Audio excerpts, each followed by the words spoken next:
Call the regular council meeting for the corporation of the town of Cobalt to order on June 29th, 2026 at 6:30 p.m. Disclosure of pecuniary interest and general nature thereof. None. 3, public meetings, there are none. 4, deputations, delegations, there are none. 5, adoption of meeting agenda. Draft motion, be it resolved the council approve the agenda of the regular meeting dated June 29th, 2026 as presented. I need a mover and a seconder. Councillor Lafleur and Councillor Starchuk. Any clarification required on the agenda? All in favor? Carried. 6, adoption of previous council minutes. Draft motion. Be it resolved that council approve the following minutes as presented. Regular meeting of council, May 26, 2026. Special meeting of council, June 9th, 2026. Regular meeting of council, June 23rd, 2026. A mover and a seconder. Councillor Lafleur. Councillor Anderson. Any errors or omissions? All in favor?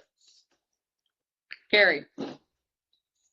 7, staff reports. Draft motion. Be it resolved that council accept the staff reports as presented. A mover and a seconder. Councillor Starchuk. Councillor Ward. 7.1, staff report 2026-06-2901, Classic Theater lease. Discussion.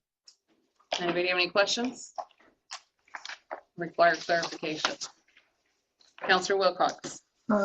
We have some options here to look at. I see on the first one, at least to cover all actual costs, insurance, $10,960. If the theater weren't there, the insurance would still be $10,960. That's per year. Per year, yeah. Per year. That's our regular insurance cost per year. That's not So we're not going to really save any money. Why would they be asked to pay for it? We're going to pay for it one way or the other, whether they're there or not. So it's something we would incorporate in anybody's lease if they were paying full market value. The idea of a lease is to cover all your costs. Councillor Anderson. Yes. Why should we pay all these extra costs? Why should the taxpayers have to pay them instead of the theater making the money and paying them? Theater is cost and costless. And we need to do something.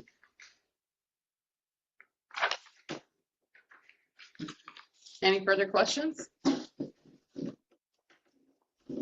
that a hand up? that's a hand up. Councillor Wilcox. Thank you. Just trying to think of how to rephrase this again, but the answer to Councillor Anderson's question, of course, is it's another interesting group in town, and it's part of what makes the town worth living in. You get rid of the attractions, people have less and less interest in coming to town. We get rid of enough of them, and you've got a series of houses with people not really particularly happy to be here. All of these things don't make sense to me at all. I think you have to give them, you know, they're paying for water and sewer, I suppose. Pest control, security, building maintenance, $2,000. I think earlier somewhere it said is variable. So how did we come up with $2,000?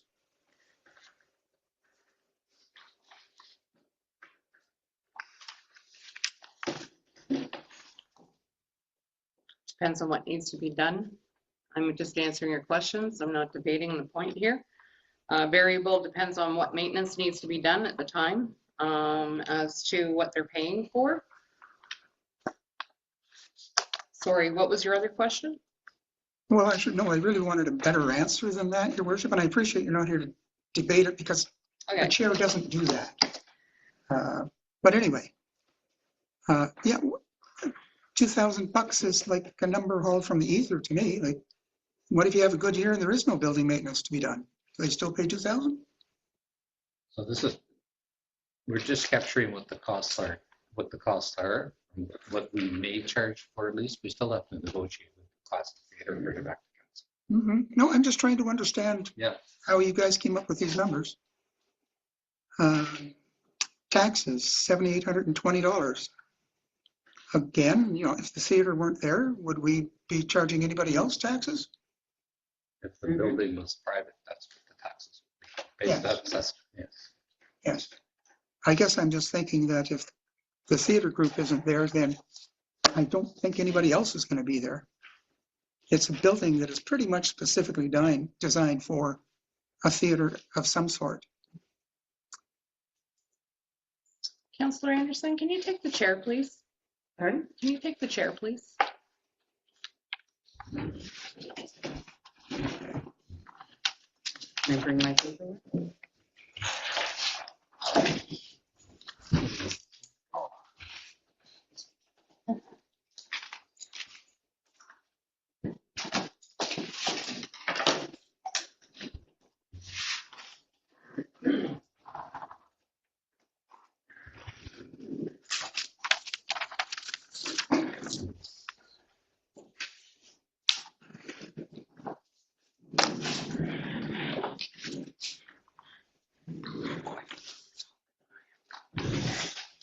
I would have stayed in your own.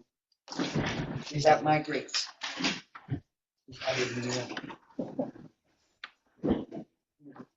Yes.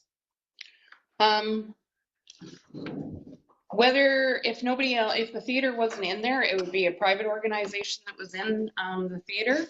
And this is the way I look at it from a business point of view and logically. Therefore, the lease would be covering off all the costs and they would be paying the taxes. The only reason that's not happening right now is because it is a not-for-profit. And under the rules for not-for-profit, they do not pay property taxes. And as I am a ratepayer in town, and I know the struggles that some of the other ratepayers in town have with the rising taxes and trying to mitigate that, I don't feel it's fair for our residents to continue paying costs and giving things away when they can ill afford it. And there is a money being made by the theater, whether they call it profit or not. They do have a substantial bank account. And the theater has said more than once that they are more than willing to negotiate a lease. So this item is on the agenda so that this office can now start negotiations. But that's to answer your question. If it was anybody else in there, they would probably not be a not-for-profit and they would be paying those costs. It wouldn't be on the town. Not for profit. It wouldn't be on the taxpayers' money. That's right. Yeah. You know, Any comments? Councillor Turner? Yeah, I was just going to the next page, to create a lease for $1 per square foot per month. Just to look through that. That's based on the square footage of the theater. So If they were charged $1 a month, that's what it would be for a year. So that's them or is the pharmacies? No, the pharmacy is about 1,000 square feet, but that's just a price per square. Okay, yeah, I'm just saying, so the live theater is 5,954 feet squared, right? That's underneath that, the small fine print, just below that. That's the square footage. And that's 71,000?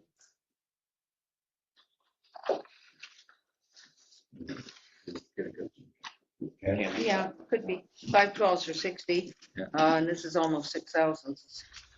612s are 72,000. Okay. And that's comparable, like the same dollar square foot as pharmacy is paying. Okay, so we gotta look at what's the better option for both sides, for us and for them. Is it going back to this first page, or are we gonna look at the dollar square foot?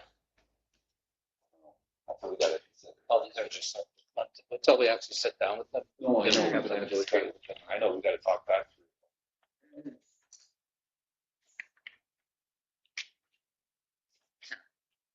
Yes. I think at this point, the staff report just outlines some of the options. Again, no decisions have been made, and we got to see what the theater's willing to do as well. So those are the options that will be discussed with the theater. And then it'll be brought back to council, is my understanding of the report.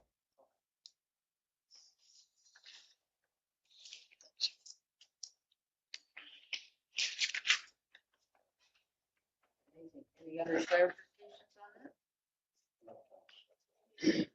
So it's up to you to Yeah, I'll get a hold of them. get a hold and Well- negotiate and see how well we can do.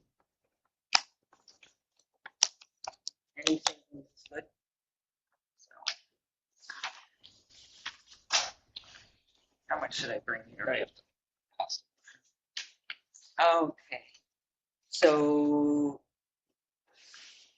where is it? The regular council meeting on January 13th, 2026, council passed. Oh, no, that's the wrong one. Sorry. Let's go back to the first page.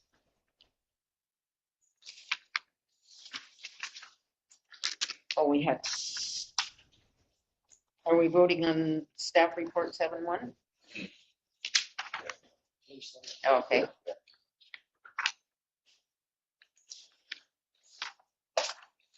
So do I have a mover and seconder for staff report 7-1? Council. Pardon? Yeah, Okay, I just have to so we just have to, go to this Okay. one, I'll go to the next okay. So can we vote on that staff report then? All in favor? 1, 2, 3, 4, 5. Okay. It's passed. And over. Sorry, I left my list over there. So 8.1 is the extension of bylaw 2026-01 to appoint an interim clerk treasurer.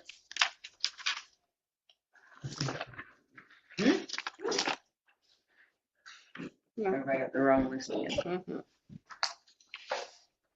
You want to come back?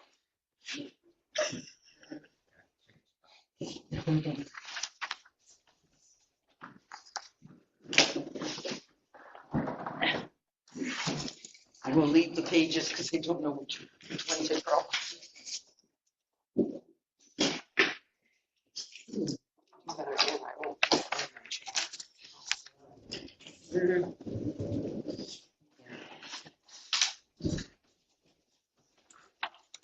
Okay.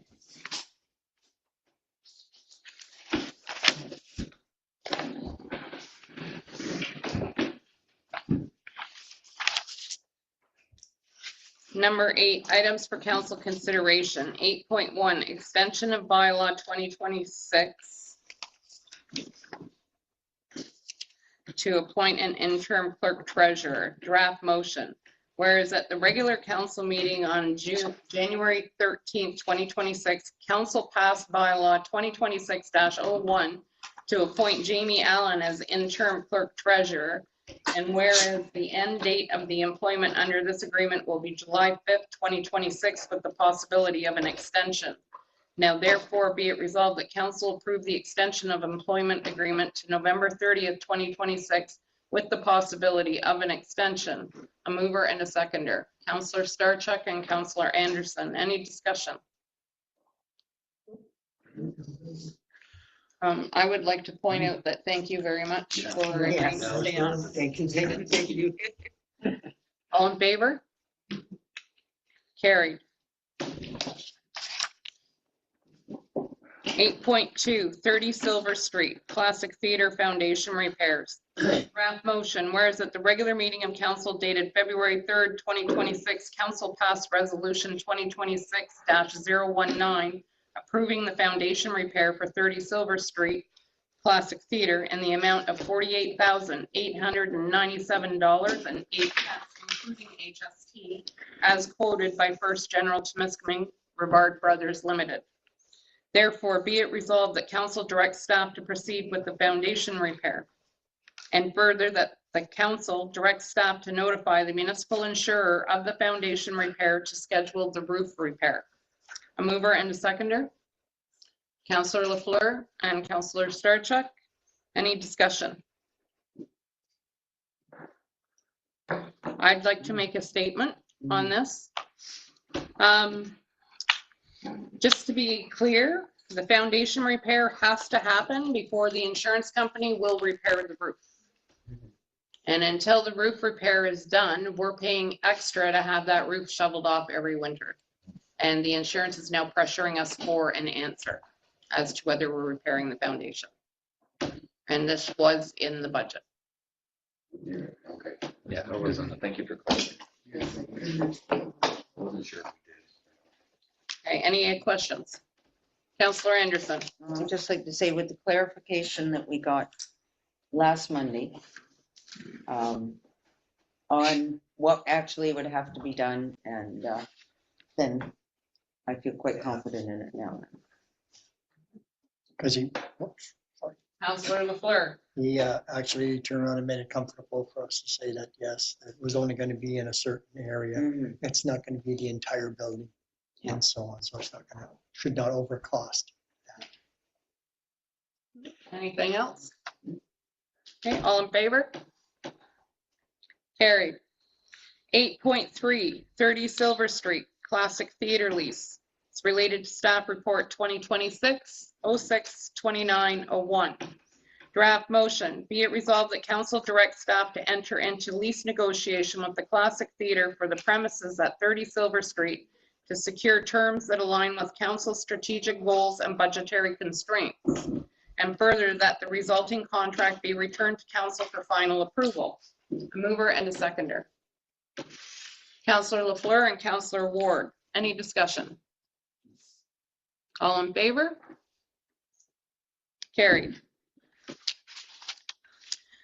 9, items for council information. Draft motion. Be it resolved that council accept the items for council information as presented. A mover and a seconder.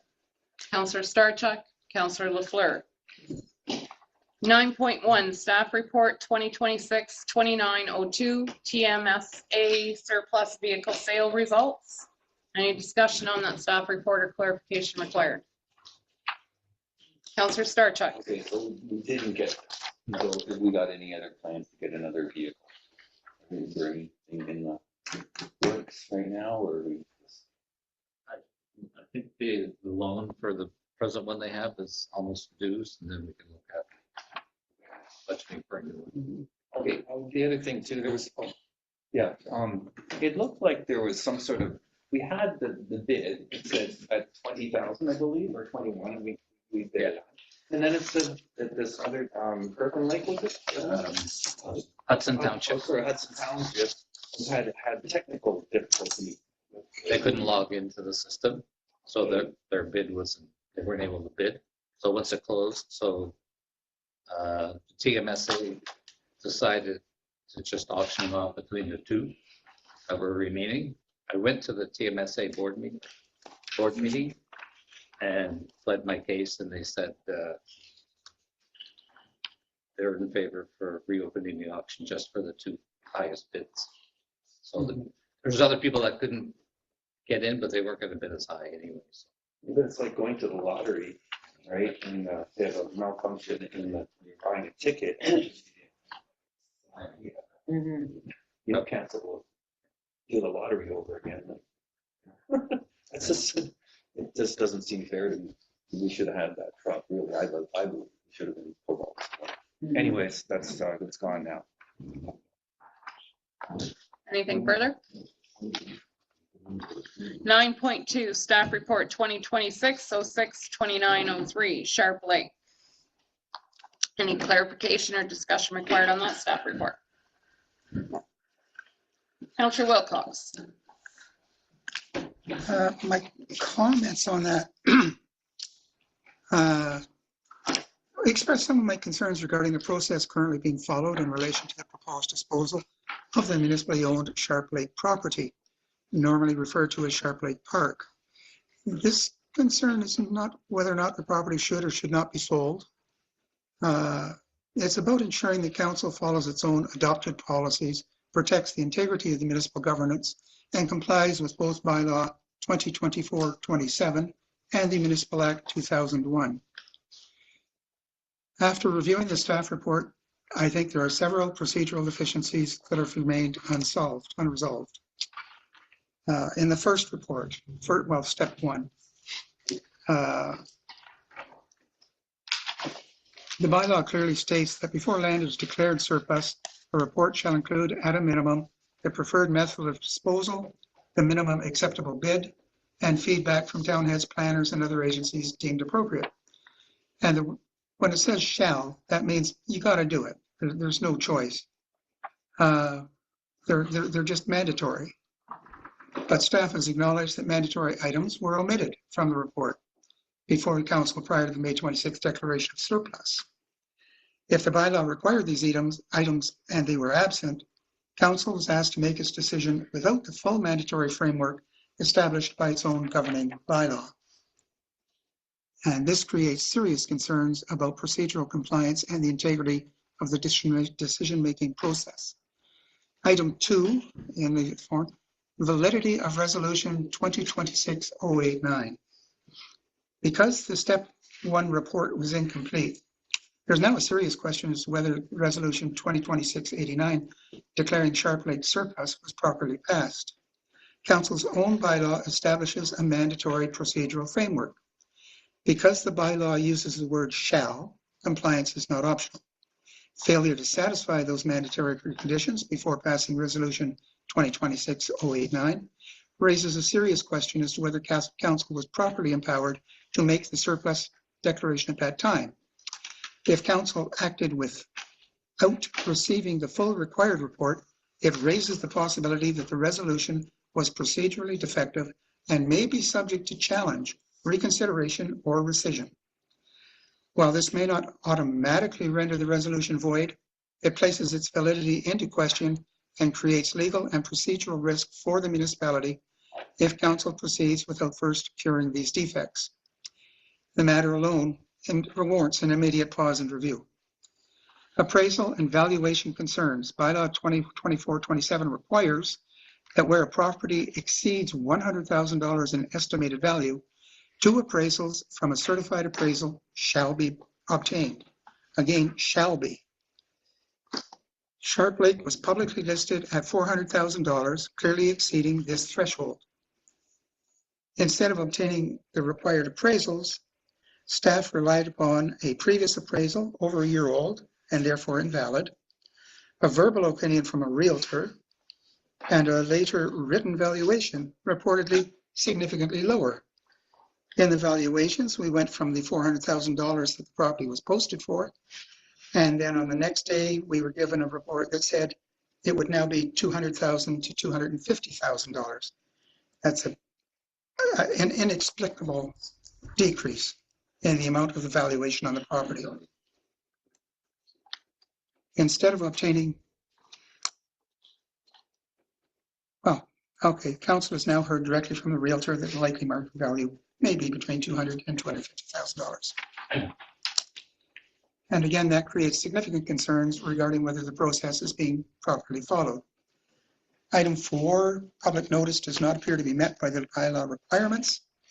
The bylaw states that notice shall require the municipal address or legal description, a location map, staff contact information, and a specific objection deadline. And again, shall means mandatory, and these omissions may amount to procedural non-compliance. Further, the public notice advertised Sharp Lake at $400,000, and apparently council is being told it will now be considered to be $200,000 to $250,000. Substantial and material change that really needs to be looked at. 5, restart the 14-day public consultation period is based on accurate valuation information, and remove any reliance on speculative sale proceeds from the operating budget until the disposal is fully and lawfully completed. That really relates to, in our budget, we put a $200,000 valuation on the sale of the property, but it wasn't even declared surplus before it was being used as a $200,000 item on our budget that we passed on May 24th. a line item on the, in the budget relating to sale of property, cited $200,000 for Sart Lake Park and $15,000 for another property, for a total of $215,000. That was done before it was even put up for sale. Okay, first of all, point of order. You don't answer questions across the table. You don't ask questions across the table. You're supposed to have the permission of the chair to speak and to ask questions as per procedural bylaw. Second of all, I'm going to make a statement. This was in the budget. Discussion was had at the time that the budget was brought to council. So council was well aware of what was in the budget. To backtrack at this point, that means an immediate, and I do mean immediate, 24 to 25% tax increase to cover that shortfall, because the money has already been spent out of the budget.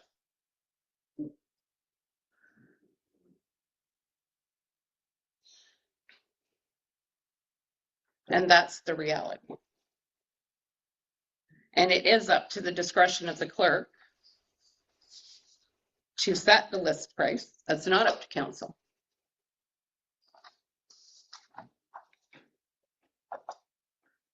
And at the time the discussions were had, we did still have a valid appraisal, and that appraisal costs the town money to have.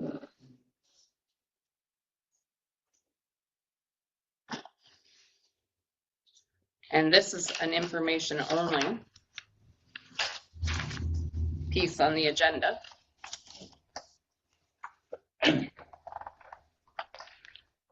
So, and the resolution is to accept the item for council information. Councillor Wilcox. A follow-up to your comment on the bylaw itself. I would note that it was, I believe, written by our integrity commissioner.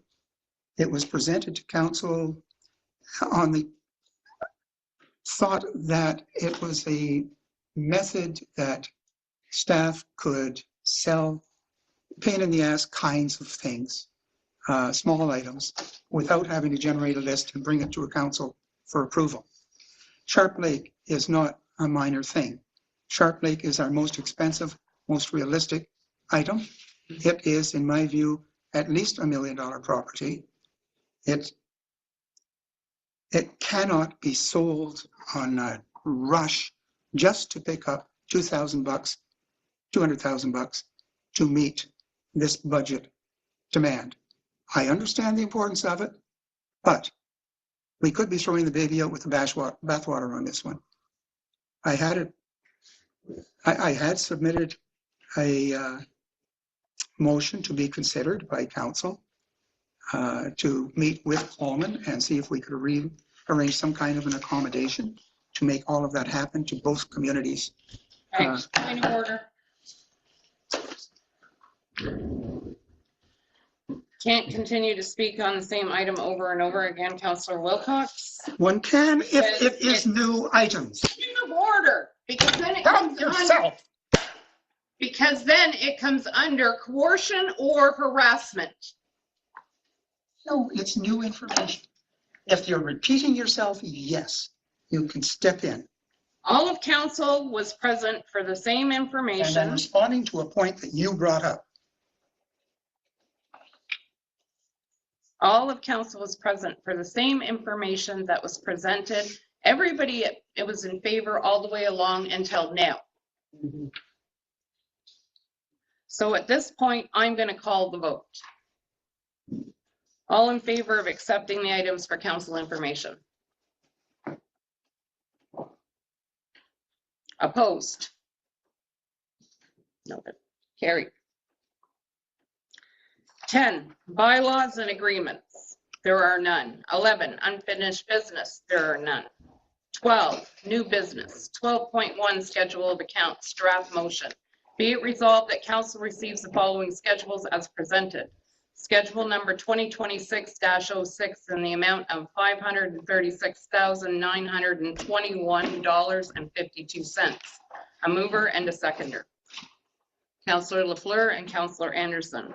Any clarification required on the schedule of counts? Counselor Starchuk.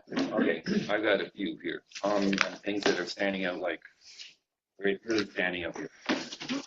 First one, Rivard Brothers Limited, Bunker Museum flood water extraction, $21,008.44. Is this the first flood or the second flood, the backup and the sewage? And was it before or after the extension to their stay before they had to leave?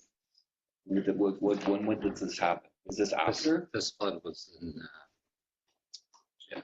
first week of January, I believe. So this was is after. 21,000 for the one incident? Yeah. Okay, that's, I need to clarify that. Okay, so, and then the municipal insurance, $228,066, $228,066.04. This is for all of the town's assets and everything, including Shark Lake, right? Buildings Correct? and liabilities. So including Shark Lake. Correct, okay. And why are they taking it all in like one lump sum? Why can't they spread it out? That's a huge amount. It looks really bad with you. We're just telling the public $536,000 is annual. And that's a big part. That's like half of it almost. Yeah, it's cheaper if you pay one lump sum than if you pay monthly. Okay, but we need clarification. I'm just wondering why can't we include this with our agenda so people can actually see this for themselves? Because there's a lot. If I looked at this or heard this, 500,000, what are they doing, right? So that's that. And then there's $16,000 to shovel the roof. And that says for 2025/2026. So is this 16,000 for 2 years or 1 year?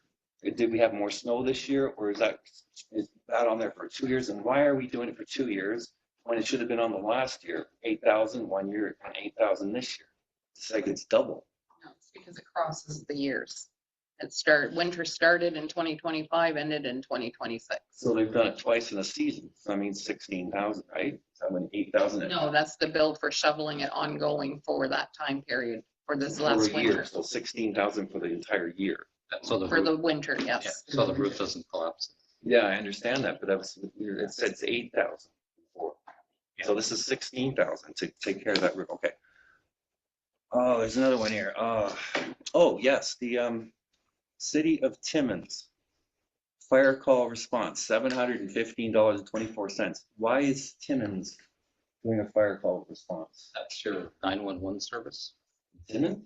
Yeah, Timmins Police Board Okay. looks after the All right. dispatch, they're the dispatchers. And can I please have an explanation of what is Real Tax Inc.? It's $9,730.43. Those are the properties that are put in tax registration, and all of that gets billed to the homeowner once the property is Okay, so this schedule, yeah, paid. sorry. Oh, yeah. Real Tax does the property, sends all the paperwork for people that owe taxes that are over 2 years and they're going into tax registration, Okay, and we get all that money back. We get that money back when the property is sold. The homeowners pay, the resident pays their tax. okay, and so this schedule goes from May 21st to June 17th. Our policing cost is $40,983.48 for that period. You know, just 1 month. almost a month. 1 month. 1 month, to 40,000. Mhm. Okay, and I guess, and the DSAP, of course, that's $18,596 for the DSAP service. For That's that. your ambulance, social housing, Fraser? stuff, social housing, Okay. they charge you for ambulances and social housing. But that's not just necessarily just the Fraser, there's more than just the Fraser, that's Yeah. social housing.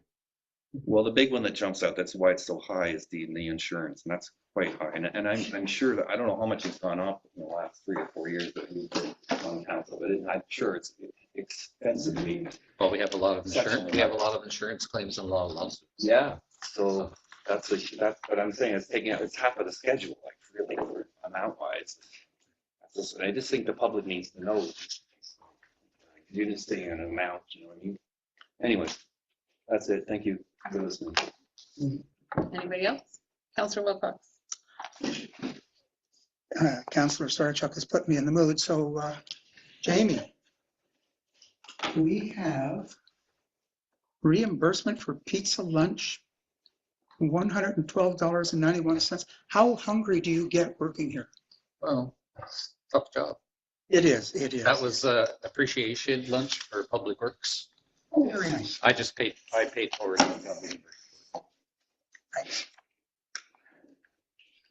Can I clarify? Counselor That, Sargent? that was for the big snowstorm. Remember we said we were gonna do something special for them, that one where they were up all night? That huge snowstorm, that was for that. I remember agreeing to this. I just tell you. Very good. Anything else? All in favor? Carried. 13, Mayor's Report.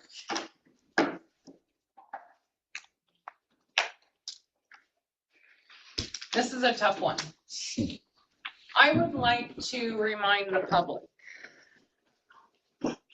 that when they are putting stuff out on social media, every person around this table is a human being. They have children, they have families. And when you are speaking so derogatorily about this council, their families, their children are seeing that. I've seen this every election. It's vicious. It's unfounded because half of it is not based on fact. And it's unfair. We're human just like everybody else. Put yourselves in our shoes and how would you feel if it was done to you? It's just a reminder that I would like to put out there. We're not here for the money. Trust me on that. We're basically volunteers.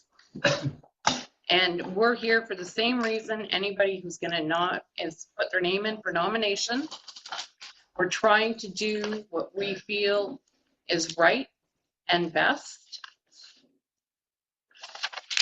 just like you're going to do. So we ask for that consideration that you would expect in return. Thank you. 14, closed meeting, there is none. 15, business arising from closed meeting, there is none. 16, confirmation bylaw. Draft motion, be it resolved that bylaw number 2026-21 being a bylaw to confirm the proceedings of Council of the Corporation of the Town of Cobalt be taken as read a first, second, and third time this 29th day of June 2026. And further, that the said bylaw be signed and sealed by the mayor and clerk. A mover and a seconder. Councillor Lafleur and Councillor Anderson. All in favor? Carried. 17, adjournment. Draft motion. Be it resolved that the regular meeting of council be adjourned at 7:08 p.m. A mover and a seconder. Councillor Ward and Councillor Lafleur. All in favor?